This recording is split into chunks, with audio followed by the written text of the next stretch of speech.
je me suis rendu compte que, malgré mon expérience, j'avais tendance à me culpabiliser beaucoup face à mes résistances, face à mes peurs, et j'ai décidé d'explorer ça pour trouver des solutions pour sortir de ça.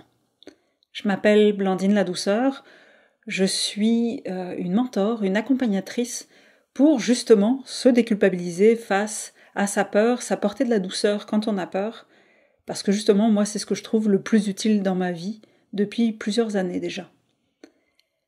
J'en suis venue à cette réflexion concernant la culpabilisation parce que ça fait un bon 15 jours que je me trimballe un mal de dos récalcitrant.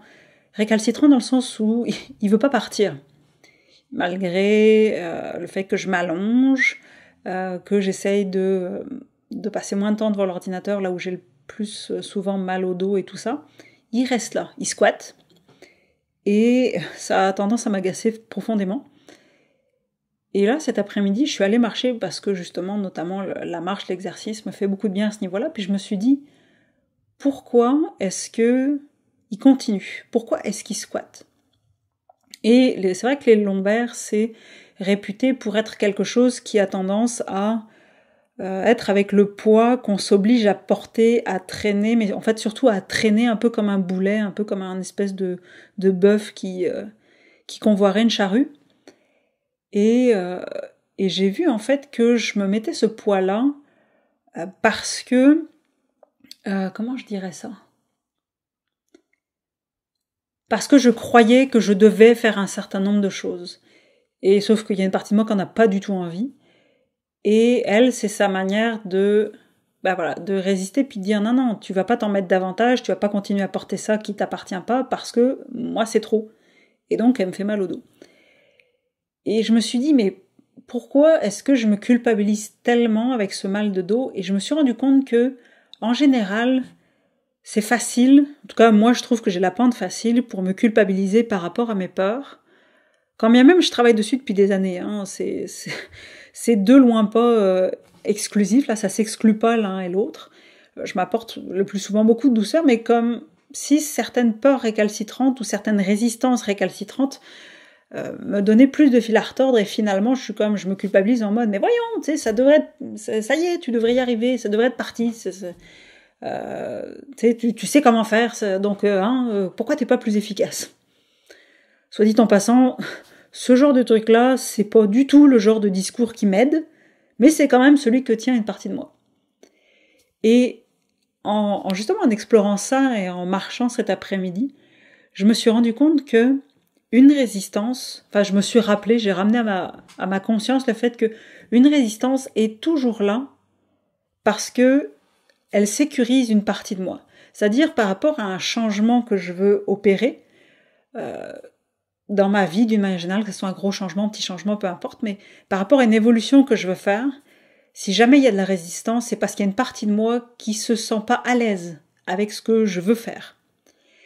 Et le fait de me dire, mais je devrais déjà être rendu plus loin, je devrais être déjà, mais voyons, ce changement est bénéfique pour moi, pourquoi je résiste ? La question c'est pas pourquoi je résiste, mais qu'est-ce que ça m'apporte de résister ? Et qu'est-ce que ça m'apporte ? En quoi c'est sécurisant pour une partie de moi ? Parce que les résistances, elles sont là pour protéger la partie qui a peur. Et tant que cette partie-là n'a pas trouvé le moyen d'être rassurée, elle va toujours se mettre en travers du chemin, pour mon bien. Parce qu'elle dit « Non, t'es folle là, ça marche pas, tu peux pas y aller par là ». Et me culpabiliser, c'est la pire chose que je puisse faire.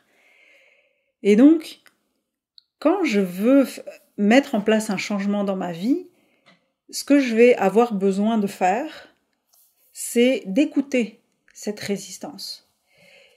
Écouter pour voir de quoi elle a besoin pour se rassurer. Puis en général, c'est pas des rationalisations du style « Ouais, mais non, mais là tu vois bien, c'est pas rationnel ce que tu dis, il va pas se passer ci, il va pas se passer ça. » Ça, j'ai testé pour toi. Moi, j'ai trouvé que c'était pas efficace. Mais vraiment pas. Voire vraiment contre-productif. Ça va être tendance à paralyser encore plus parce que du coup, la partie de moi se sent pas écoutée.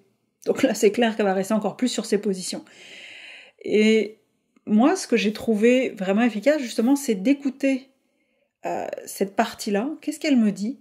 qu'est-ce qu'elle me dit qu'elle aurait besoin? Justement, moi, par exemple, cette partie-là là, qui voilà, ne veut pas que je me rajoute davantage de pression, puis qui aimerait d'ailleurs que j'enlève toute la pression que je me fous sur les épaules actuellement, ce qui est déjà pas mal. Elle veut s'assurer que la partie de moi qui est contemplative, la partie de moi qui aime juste se promener, dessiner, lire, regarder la neige tomber comme la neige qui tombe en ce moment dehors, elle puisse toujours le faire, même si j'ai beaucoup de clientes. C'est-à-dire qu'elle veut que tout ce qui est plaisir hors travail soit toujours là, peu importe le nombre de clientes que j'ai.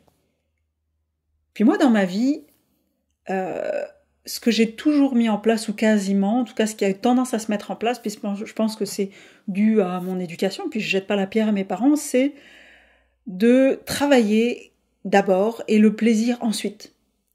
Sauf que si j'ai beaucoup de travail, le plaisir, il prend le bord, comme on dit ici au Québec, c'est-à-dire qu'il n'y en a plus, il n'y a plus la place pour ça. Et donc, là, je me suis dit, ok, il y a une partie de moi qui veut te rassurer que si jamais j'ai plus de clientes, j'aurai toujours une partie, je garderai toujours un temps incompressible pour me détendre, pour me faire plaisir et pour être contemplative. Cette partie-là va pas disparaître, ne risque pas d'être écrasée par la masse de travail. Et là, quand j'ai vu ça, puis quand j'ai vu mon organisation de mes journées, je me suis dit, au lieu de travailler surtout le matin et de me détendre l'après-midi, je vais dire à cette partie-là qu'elle a déjà été écoutée en commençant par me détendre le matin, en commençant par aller me promener, aller prendre du temps pour lire, aller prendre du temps pour écouter des vidéos qui m'intéressent, aller prendre du temps pour ne rien faire tout court. Comme ça, cette partie-là va voir que, non, ce temps-là, il est incompressible, ce temps-là, il est pris d'abord, et donc il n'est pas tributaire du travail qu'il y a à faire.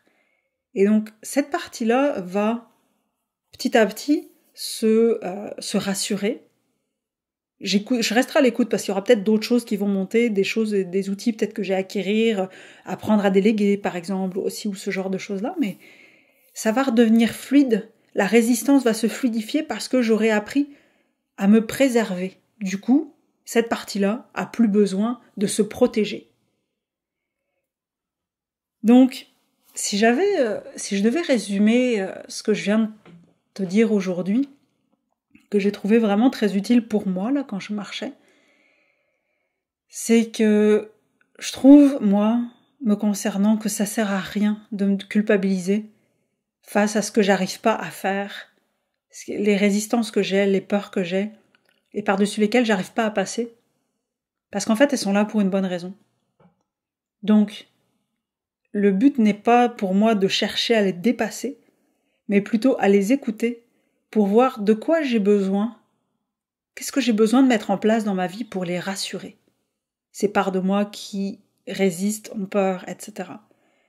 Et quand elles vont être suffisamment rassurées, puis ça peut prendre un certain temps, ça va se fluidifier parce qu'il n'y aura plus besoin d'une protection puisque j'aurai appris la préservation.